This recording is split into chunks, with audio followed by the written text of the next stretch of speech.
Hello. Hello. How you doing? Good. Are you ready to answer some questions? Yeah, happy Friday. Help people. Happy Friday. I hope it's your weekend.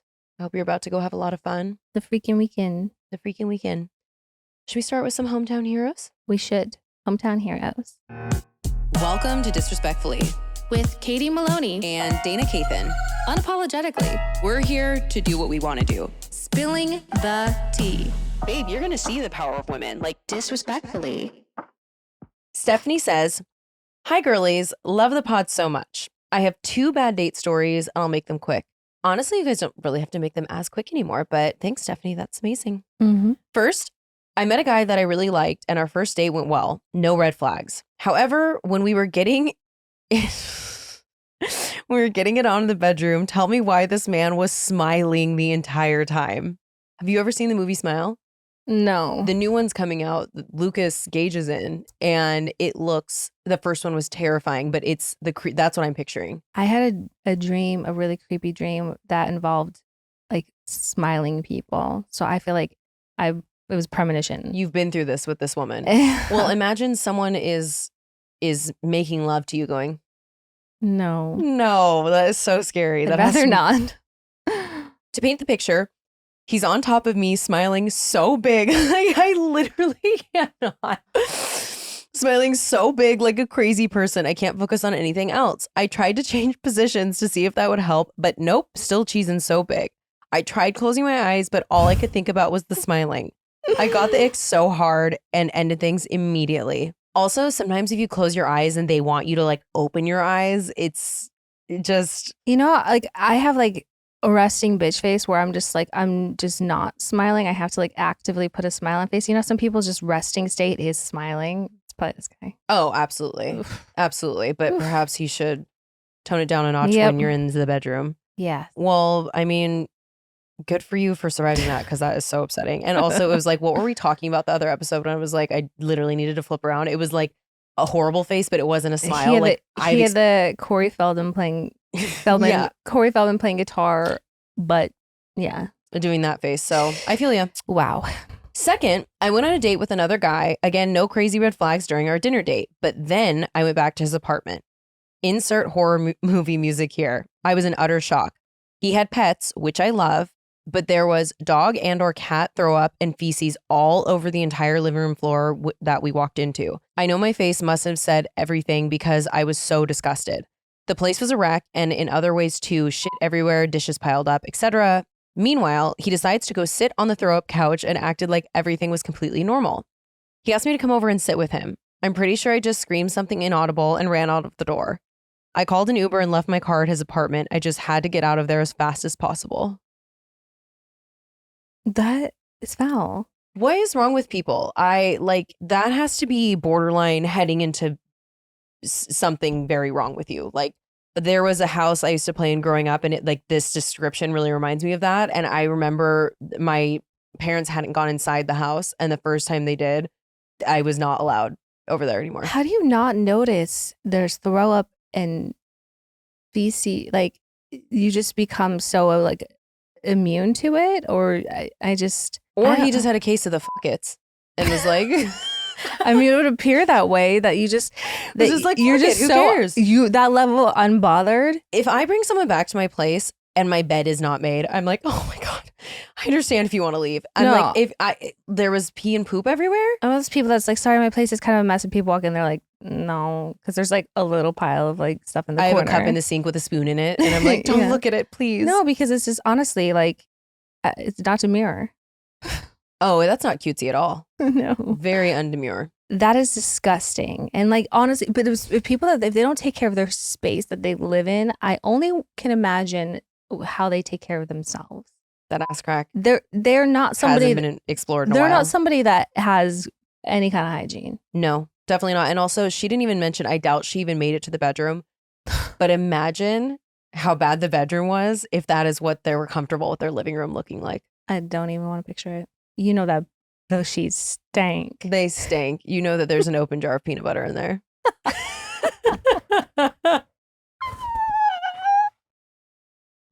Anyway. Anywho. Do you want to go next? Yeah. Okay. Wow. Well, That's a throwback. you're a hero.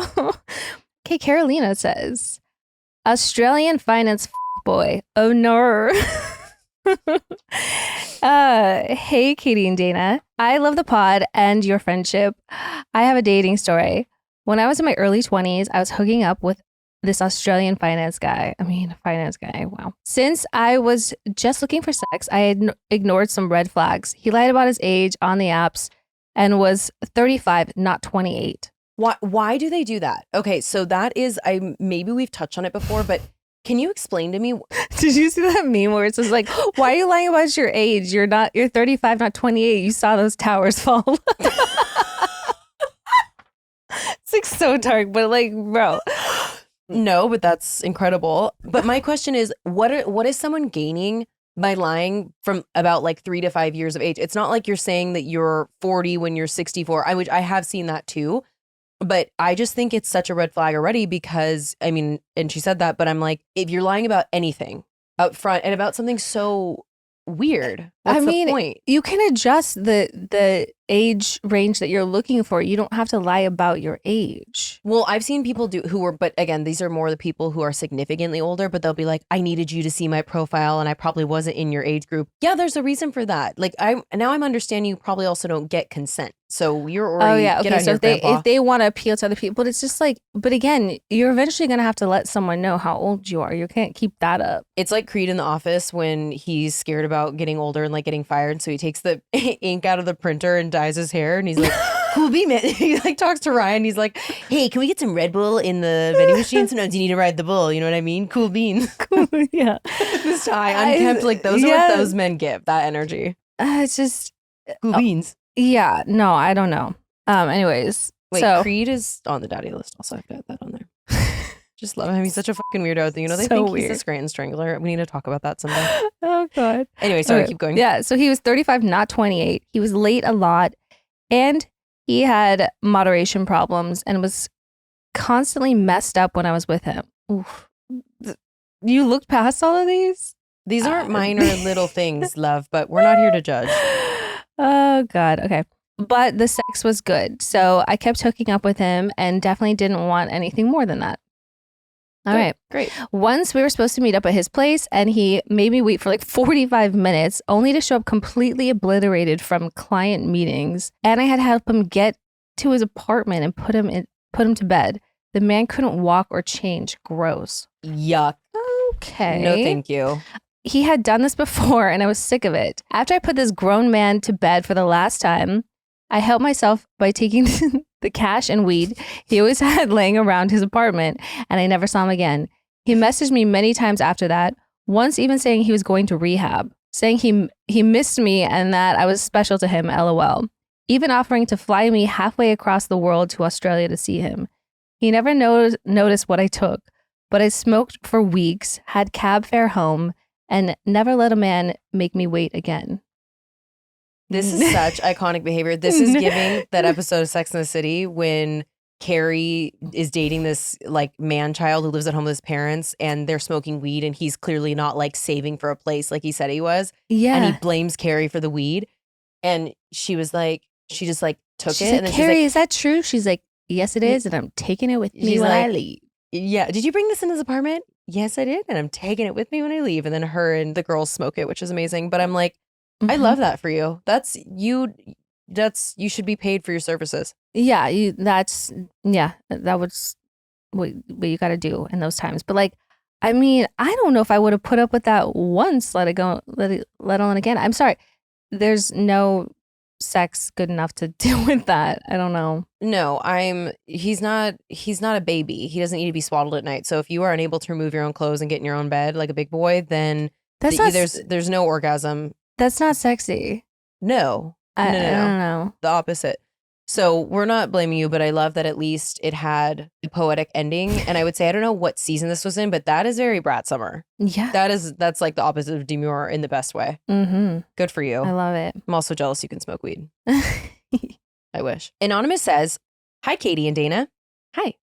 I want to start by saying how incredibly inspired I am by both of you. I love watching and listening to the podcast. Even if this message doesn't make it on the pod, please know that you've always made a significant impact on me and my friends. You've encouraged us to be ourselves and always say it with our chests. Wow, we love that so much. Story starts here. While watching the first WWDD Hometown Only podcast, Katie mentioned a revenge idea she heard involving spraying milk on fabric, which triggered a wild college memory I have to share. Buckle up for a quick ride, which is what most of my dates say.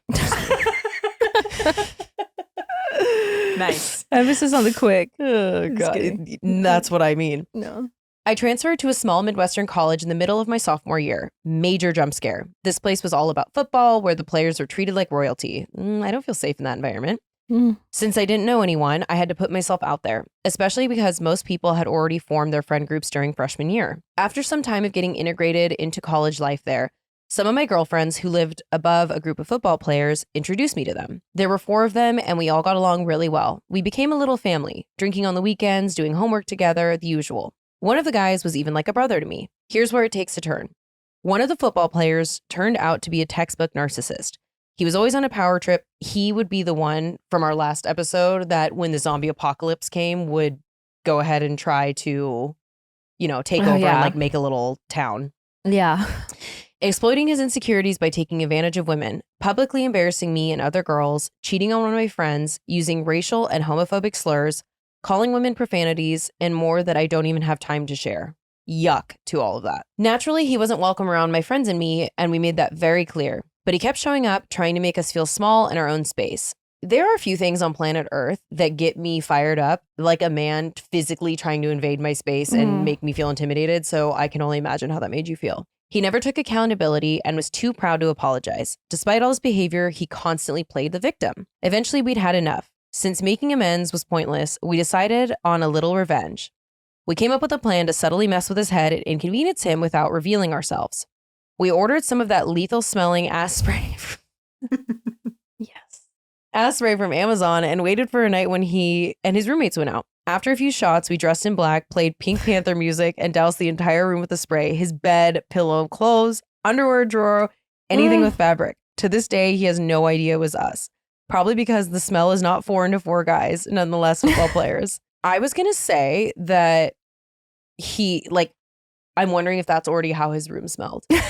So I wonder if he was like, a little funkier than normal, but like this is pretty on par. Yeah. Oh, but still great.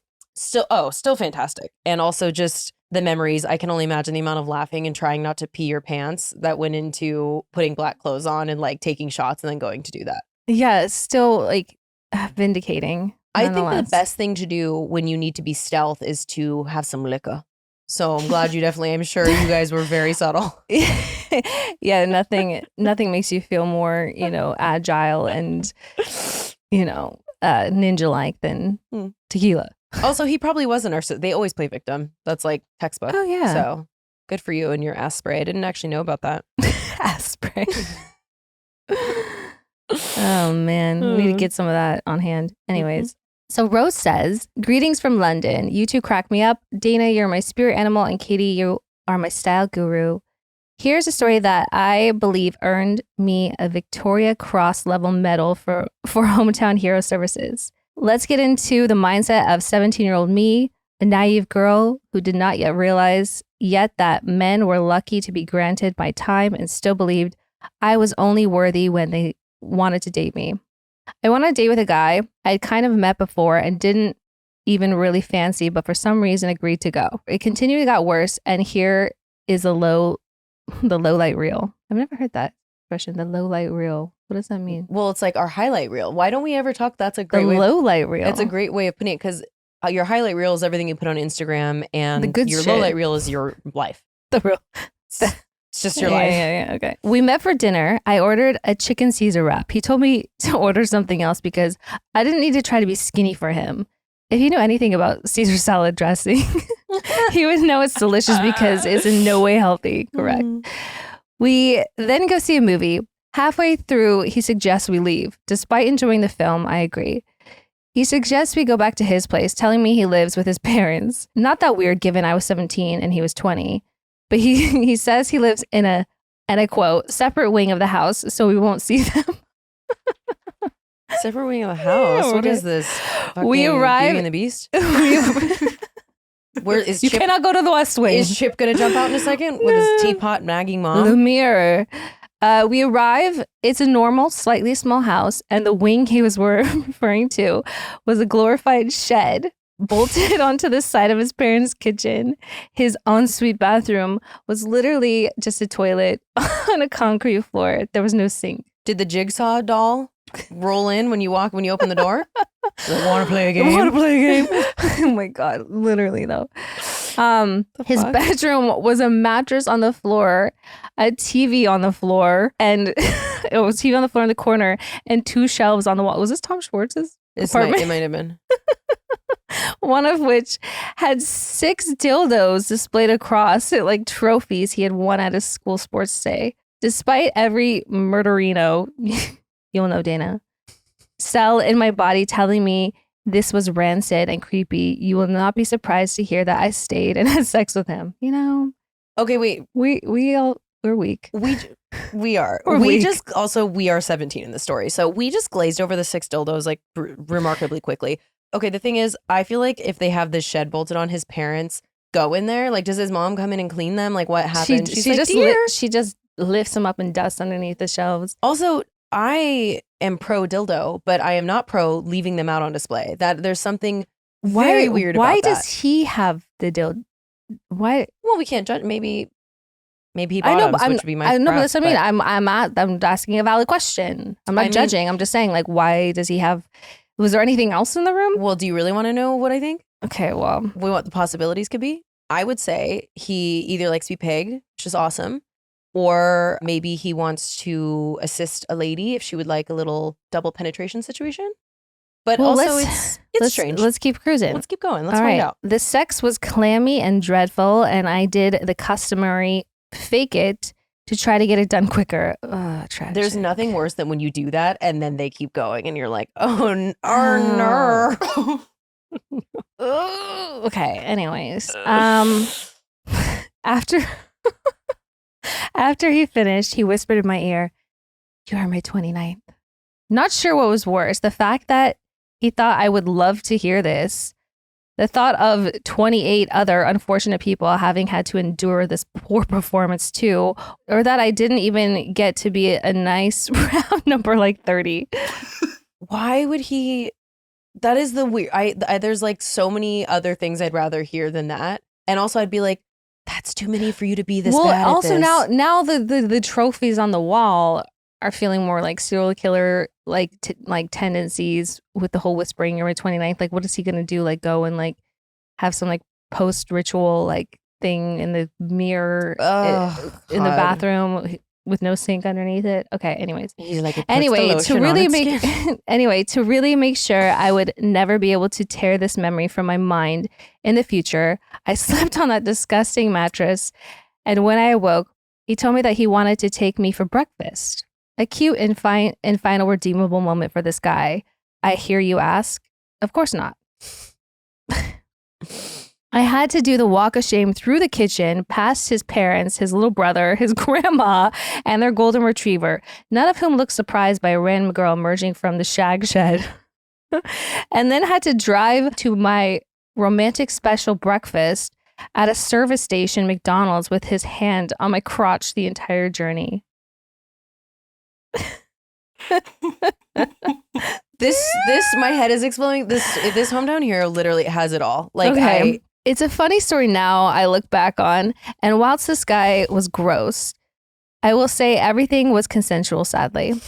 But Good. to any younger girls out there listening, please know you never owe a guy anything just because he asked you out or bought you a meal or a cinema ticket. And I promise you, it may feel awkward leaving in that moment, but at least you won't have to see a trophy shelf of sex toys that in hindsight, I'm confident would not have been thoroughly washed. FYI, I never went near them. Yeah, probably not. I mean, the yeast infection you could get from even just hearing that story. The fact that they are not washed. that Listen, is so putrid. I love McDonald's breakfast. Oh, yeah. But, like, I do. But in a way that's like not post an evening such as that. Well, yeah. And also if you're like with your partner and you guys are in love and you're really, that's cute. Go to McDonald's. But that's literally, he's like, can I take you to breakfast? And the parents thing, the grandma, The little brother. the golden, The golden. Airbud is just like, Oh my God. I mean, this is you're my Wow. 29th. why I could perfectly visual every single moment of this. Do you know who I picture him as for some reason? What's that movie? I think it's called Grandma's House, or is that comedy from back in the day? JP the Robot. That's who Uh-huh. I picture this guy as. Oh, He's like, your mom is lame. Like that guy. I don't even picture that. I mean, no. Shorter version of him is what I picture for some reason. I don't know who I picture. No offense to JP. I don't picture a guy. I picture a guy like, you know, the guy that's just like, I'm a sex god. That guy, just a guy that just like thinks he, you know, the fact that he's like, you're my 29th. No, again, criminally offensive that you aren't better. And by that point, if it's so clammy, clammy is just Ew.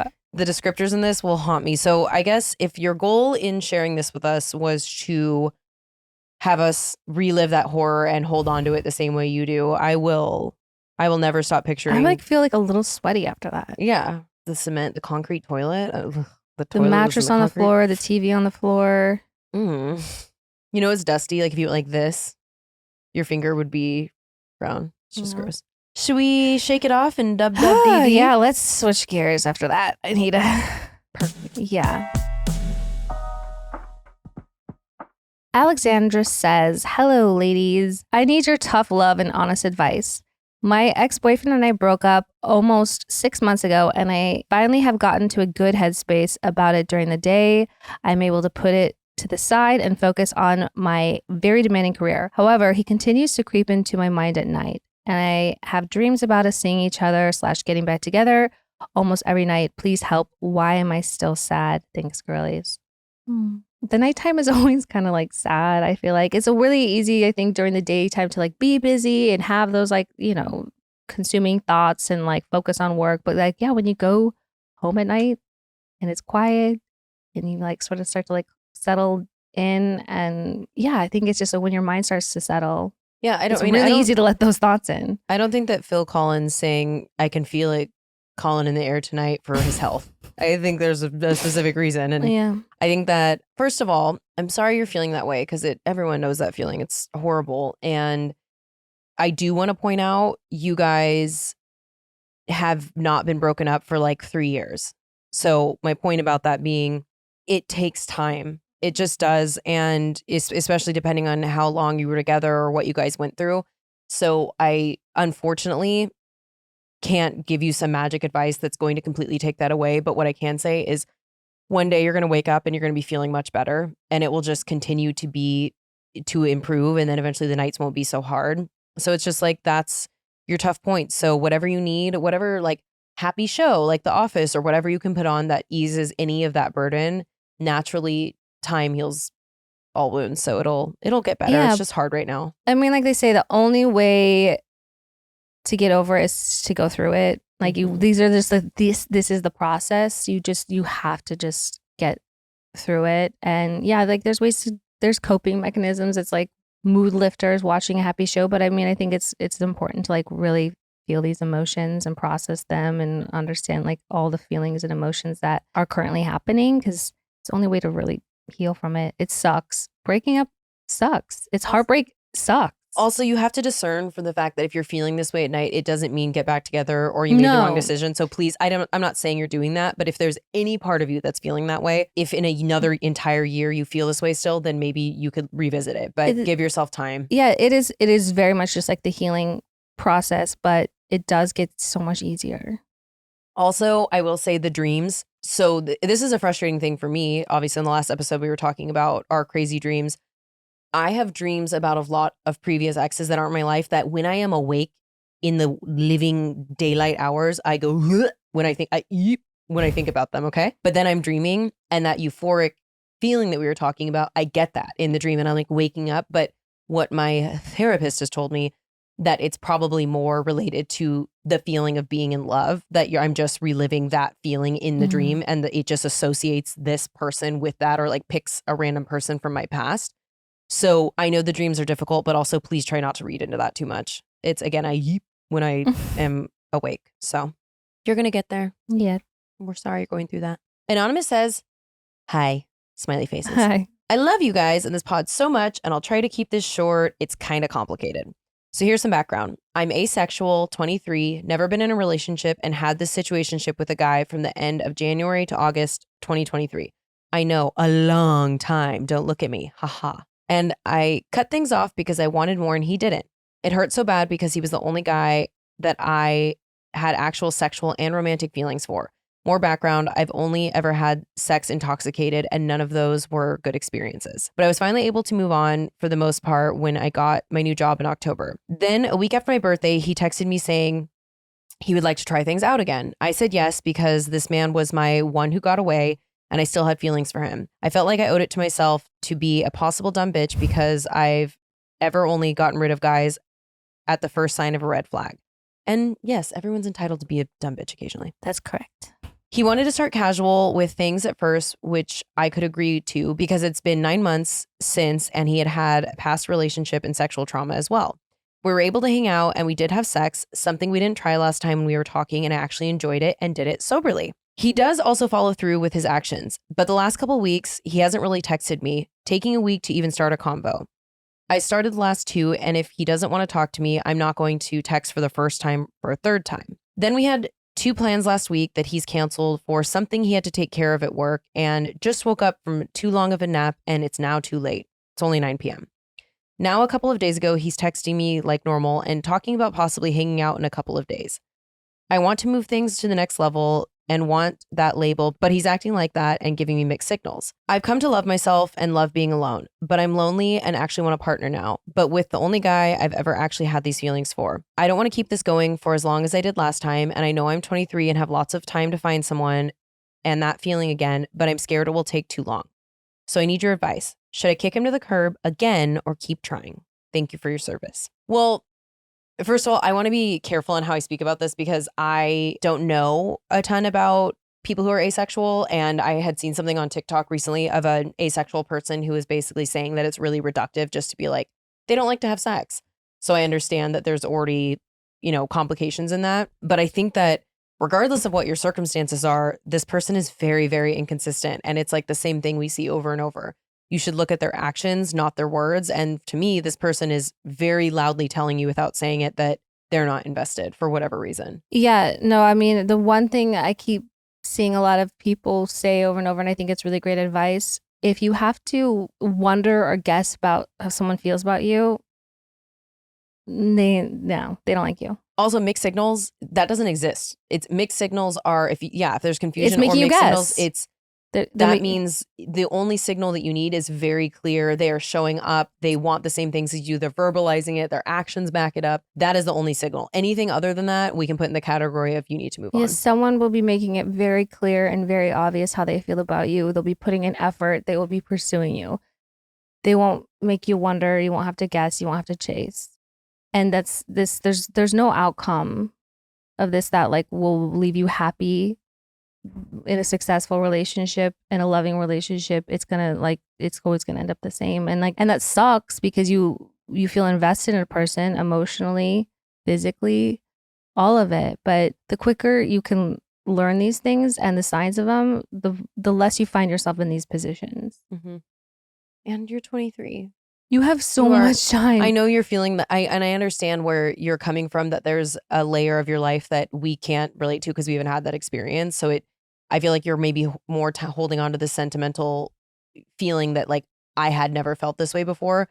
But what I would look at it as is like, I have the capacity to feel this way, and I'm 23 years old. So it's time to put myself out there. And you will feel that way again. You will, and possibly a few times in your life if you're lucky. I mean, we should all feel lucky to feel it more than once. And I know it can feel upsetting or daunting or like the pressure when you see people around you in love and all that. But like we would say, like, keep your eyes on your own page and don't compare what you're going through in your situation to everyone else around you, because that's not how you should live life. Right. Everyone's journey and path is very different. And just because everyone else has it right now doesn't mean you won't one day. It just means right now, just the person's not in your path right now. Like, I don't know. I think you give yourself a little bit of grace. In closing, kick him to the curb, please. Yeah. Goodbye. So Anon says, hey, ladies, love the pod, day one fan. Your banter and natural friend chemistry makes me feel like I'm sitting on the couch talking shit with two besties. I love that. Thanks. We love it. There's a couch in here. You can come sit with us if you want. I need your advice. My friend is starting to date her toxic ex again. My friends and I have been vocal about how we don't think it's a good idea and how she deserves so much better than what he can provide her. But she's dickmatized. Sucks. That's such a fucking hard thing to deal with. Unfortunately, I recently found out he cheated on her several times when they were together a year ago.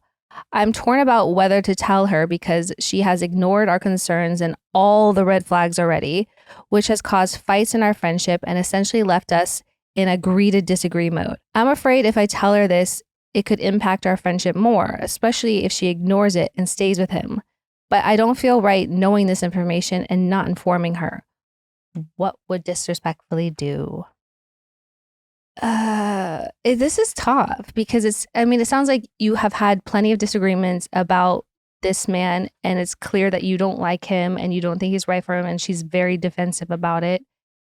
And adding this information to it would clearly be explosive. I don't know. I know. I know you do. Yeah. I think obviously if it's a matter of her throwing herself back into something that is potentially not good for her, perhaps maybe she does need to know. I hate getting involved in something when it comes to stuff like this because it's obviously this is something that he should tell her about and be honest about if he wants to build something with her. I don't know. Yeah, well, he's obviously a piece of shit, though. Yeah, that speaks to that for me. Well, so that doesn't surprise me that he's But not the thing going is, to. but these types of friends can also be very draining as well because you're in for it.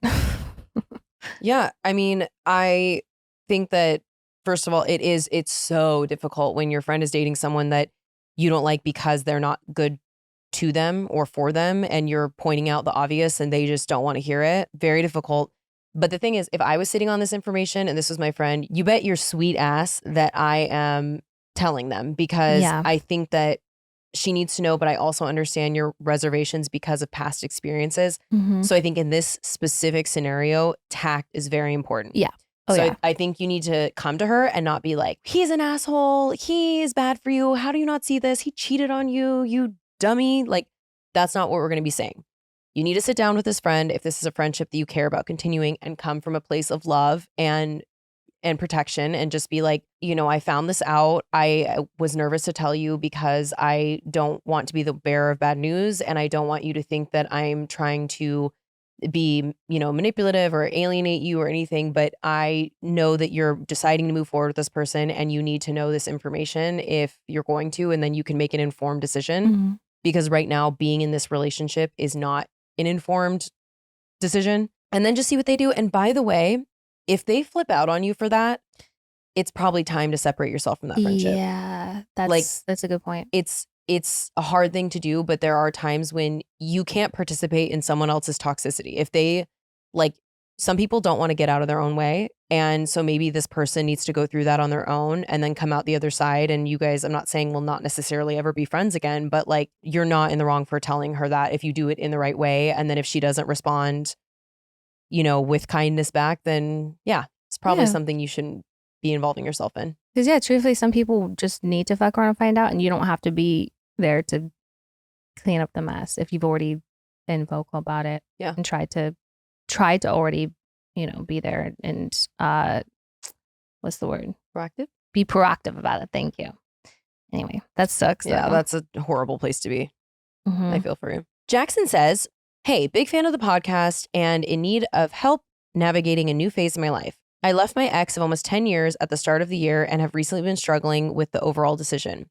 We both played a big part in each other's lives, and how I feel about the decision has blurred in recent weeks. But I know I had to make the decision at the time because I couldn't rebuild the trust he broke while still in the relationship.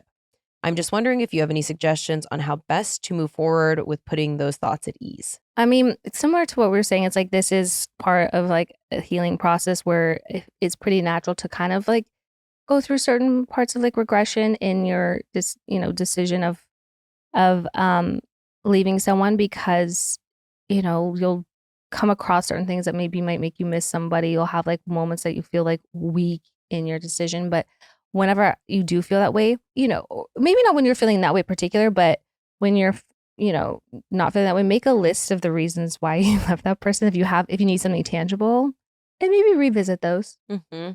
Because whenever I would like maybe feel that way, I would like just call back to one of the reasons. I'd be like, oh yeah, no, I'm good. I don't need to think about this too much longer.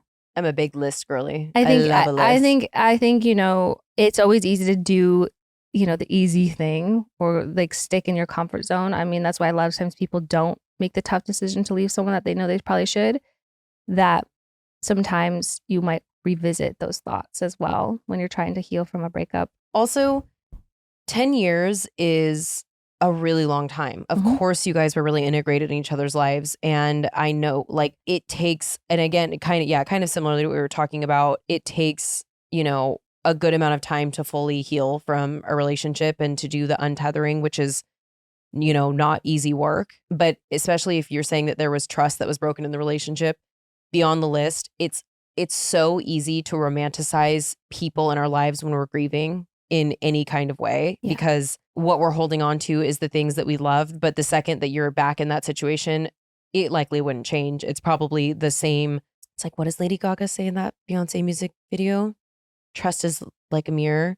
You can fix it, but you'll always see the crack in that motherfucker's reflection. Like it's always going to be there. So you made the right choice. You're just going to have to go through the motions and do what you can to, and not even in a like ruminating gross way, but remember why you made the decision because it's there. So you just need to reflect on that.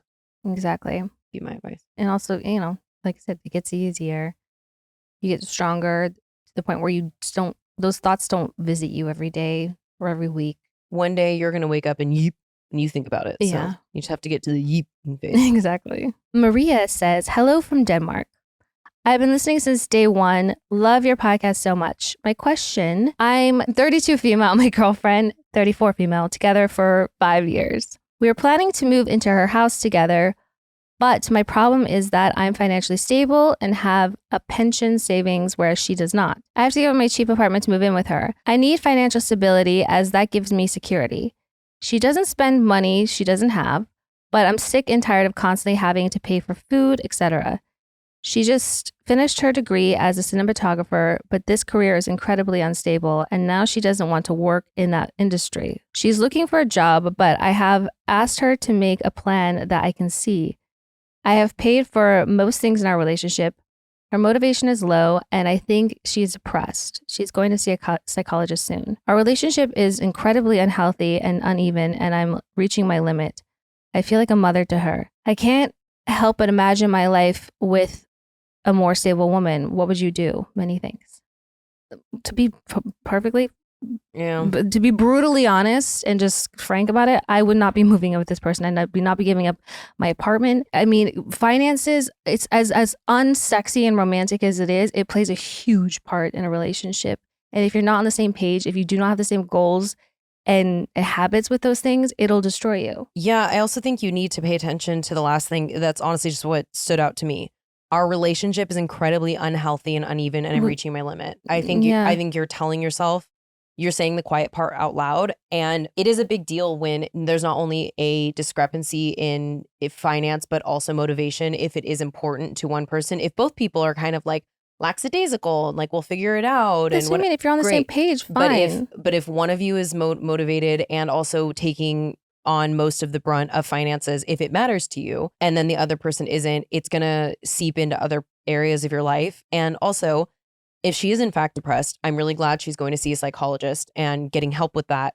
But you can't be the one to do that work for her. Unfortunately, we obviously love people in our lives that have these issues and support them through that. Like I've definitely experienced, the people that I love have had to go through a lot of that with me. But ultimately, she's going to be the one that's going to have to figure that out. And I'm sure this change up where she got a really niche degree and now she's not sure what she wants to do is contributing to the way she's feeling. And like, it's just going to have to be some steps that she's going to have to work through. Mm-hmm. And so like you sticking around is not going to, No, because because it's going to create resentment and that's going to be felt. And it's just, there's no I think, breeding ground for there to become more healthy and supportive on your end. So I think you just have to do what I think you already know what you need to do. Yeah. It's unfortunate, but I wish you luck.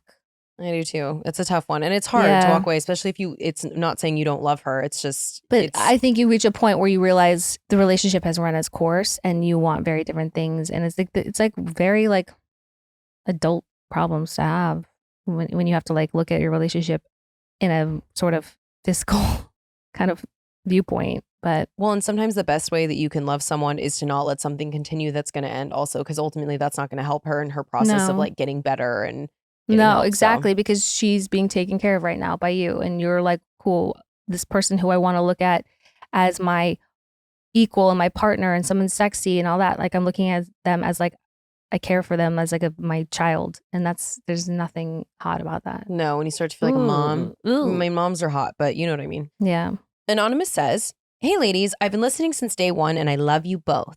We love you too. I've transformed my office floor into loyal Disrespectfully listeners because they think you guys are hilarious and extremely relatable. I need some advice. Shout out to the office workers. I hope you run around telling them that, we're reading your question. I recently got engaged and am planning for a wedding for 2025.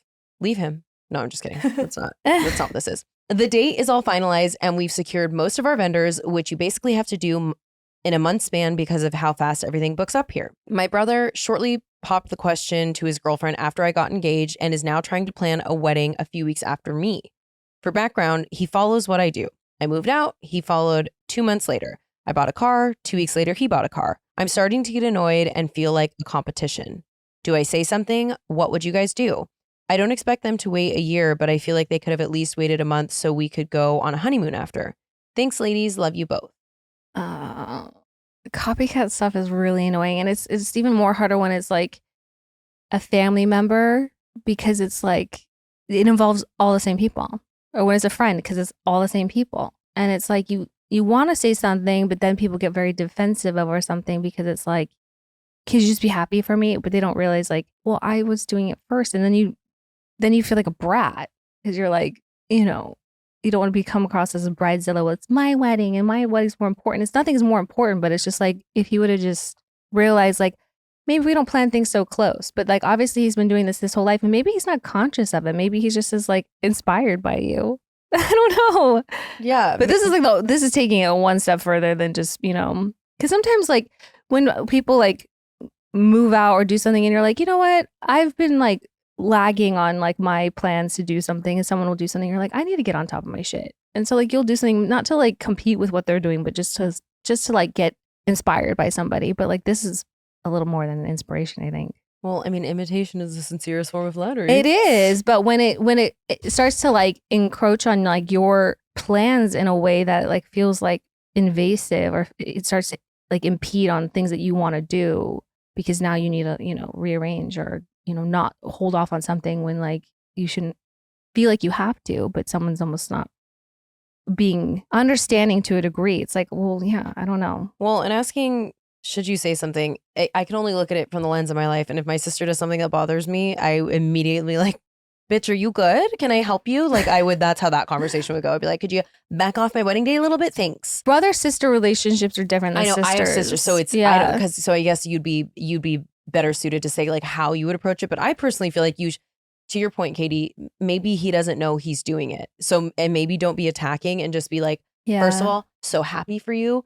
Very exciting that we're both getting married. This is a pattern I see, and I want you to stop doing it right fucking now. Just be like, well, because they always make a joke about how like the younger siblings, they get like their entire personality from the older siblings. I don't know if he's younger or older, but like I'm imagining so. But they can't help but like mimic, But I think there's a way to do it lovingly and just be like, okay, obviously you can't move your plans or anything like that, but I want you to know that like this has hurt me in a way. Like I think there's an absolute way that you can be honest about the way you feel, and I think you should, because otherwise it might come out in a really ugly way. I mean, you have to say something, and it's your sibling, and so it's hard because you don't know all the dynamics of your relationship. But you also have to be prepared that it might not land well, they might not like it. But I think the first step is you should have a conversation. What you shouldn't do is let this stew and then have it boil over at another time when you don't want it to. Like you don't want to end up tripping the bride going down the aisle or something. Like she didn't do anything wrong here. Do you want to know what's funny? So of course I do. Rocky and Lindsay, my brother and his wife, they got married. It was a year or so later or two. I can't remember if it was a year later or what. I think it was a year later. They got married, but it was the day after we got married. We got married on August 17th. They got married on August 18th. So like they were having their rehearsal dinner on like our anniversary. And I gave a speech and I made a joke. I was like, I want to thank everyone for coming to our anniversary party. I mean, we didn't give a fuck because it was like, it was our, you know, but it was just funny because I was like, oh my God, it's our anniversary. So it was a funny joke to make, but. We love that kind of humor in a speech. Yeah. Raleigh at her friend's wedding was like, not many people get to say their best friend is like so beautiful and amazing and smart. I'm so grateful for you that you get to say that. Which is amazing. Yeah, so happy that you get to say that about me, of course. About me. So good luck to you, though. Yeah, but say something because, you know, you shouldn't have to keep that shit bottled up. Carla says, hey, girls. Hey. First off, love you both. And I find myself literally laughing out loud and commenting along with your pod. Could go on for days about the realness of you both and the pod topics. Literally share them with my adult daughter and we coin a lot of your sayings. Oh. We'd love to be guests on the show, LOL. Our favorite is the basement, the neighbors permanently in my basement. Keep reading. Okay. So my life is kind of like a Netflix series. So here is episode 666. I live next door to my ex. Yes. Disaster in the making. But I lived here first. So he moved in and was just the hot neighbor until he was not. You gotta be careful with your neighbor. He's one of those narcissists mean that all the women should hide from.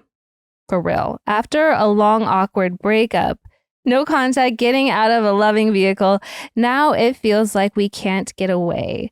Seeing him in the driveway or out on the deck outside of an OP. This is very cryptic. Yeah, I'm not totally sure what that means. Outside of an OP. What do you think an OP is, Allison? I just know it as original poster. Okay. Whatever that means. What would disrespectfully do? Please help with any advice or coping skills because this mama has lost her marbles over this one. Also have no kids or anything on paper together. Was supposed to just be like a hot summer fling and now he just won't go away. Thanks and can't wait to hear your advice. Ooh, sometimes we just pick the wrong one. Oh, so that's why, I mean, this Babe, is... he won't go away because he lives there. Yeah. That's yeah. So he lives there. I think the only option you have is to move. You have to go. And I'm not saying that's right because you were there first and obviously we're on your side, but that is the risk we take when we make love to people that live next to us. And like we talked about that a few episodes ago. It's part of it. So now that he's awful and showed his true colors, I'm sorry, but unless he moves, which for some reason I feel like this person would dig their heels in and stay even longer, like he's gonna just be around. Yeah, no, I mean, I get it. Yeah, but this is why we got to be careful. I mean, I'm curious, like, if he's purposely putting himself in places to like be around in your like, yeah, like I have like questions because I mean, there's one thing of like, oh, you're just constantly always like passing each other because it's got to be like awkward, or if he just is like loitering in like common space areas to like run into you because that would be annoying. But like honestly, like yeah, I would probably move if he's not gonna move, which sucks because like ugh. And look, we know that's not easy too. Like there's leases if you own your home. I get it, but it's so important to me to feel comfortable in my space. Like I would not be able to let that drag out for longer than I had to. So in the meantime, I would do your best to avoid him. Although you might see him or whatever, but like. For now, if it bothers you to that extent, like I wouldn't necessarily hang out outside on your deck if he's sitting out there. Like you're just going to have to, move your routine, which isn't fair and totally sucks. Yeah. You got to move, babe. Got to grab a U-Haul. Yep. Unfortunately. Should we do our last one? Rebecca says, first of all, yes, please to 2 episodes a week. I am a day one listener, a day one Vanderpump Rules fan, and this podcast is literally what I look forward to every week. I am a recent 27-year-old that is struggling to move on from my ex. We started dating when I was 20. He was an aspiring musician and brought me into his scene. We lived the rock star life for 4.5 years, which included lots of alcohol and drugs. Near the end of the relationship, he met someone big in the music industry and ended up leaving me to go on tour. This literally broke me. I moved across the country to be with family and away from everything that triggered me. I deleted all of my social media accounts and haven't been on in 2 years. Unfortunately, I am still human.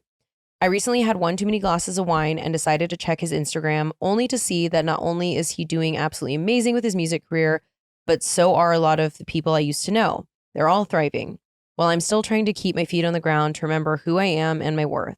Starting over in a new place is very difficult. I know that comparison kills, but it's hard to see sometimes. I wonder how Disrespectfully deals with feeling left in the dust when others are succeeding so well in life. That's tough. That is such a shit feeling. And I mean, especially when it's like that kind of thing of like everyone that used to like be part of your life or feel close to, and it's like a life that you once felt like you had. But I think trying not to like go down that slippery slope and blame yourself or feel, I don't know, but or just compare too much of like what you're going on. Like obviously you broke up for a reason. You had to leave that life for a reason because it was, you know, toxic and it wasn't good for you and everything like that. So you did what was best for you. And just because your life looks very different now doesn't mean it can't look better. And I think probably eliminating that from your visual diet is going to be the healthiest thing for you. But it doesn't mean it doesn't suck to see. Yeah, I would say, of course, we're human, but so Yeah. now you did that creep and you have these bad feelings. So what you need to do next time your curiosity gets the best of you is remember this feeling Yeah. and just not involve yourself in it, because guess what? Whether they're thriving or not, it just is not your business. Make it your business to have that not be your business. That's why I'm such a big proponent of not creeping on exes, because there's really nothing to gain from it. No. I would say we completely are compassionate to what you're going through in that feeling. I know what that feeling is. Mm-hmm. And I think that part of it is after you've removed it, you know, actually looking at it from your life, you do have to just be in the suck. Like sometimes I wish we could give you a magic potion or magic words that would make that go away.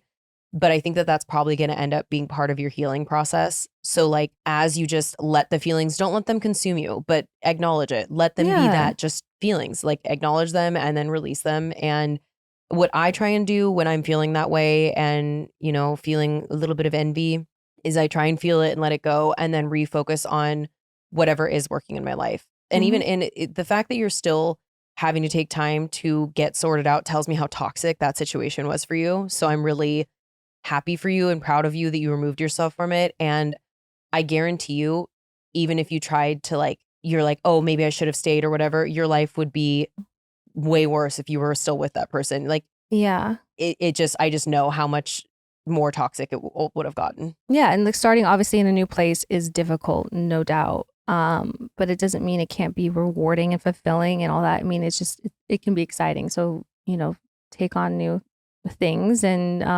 don't compare what you have going on to what they have going on. Mm-mm. Try not to.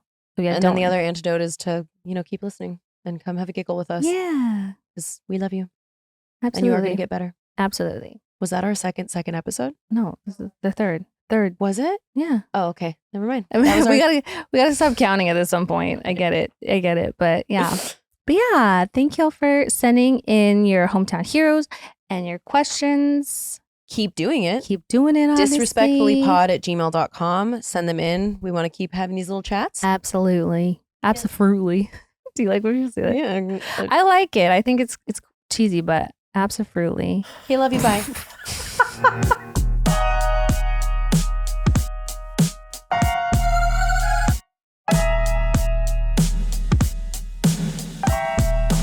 Babe, you're going to see the power of women. Like, Disrespectfully.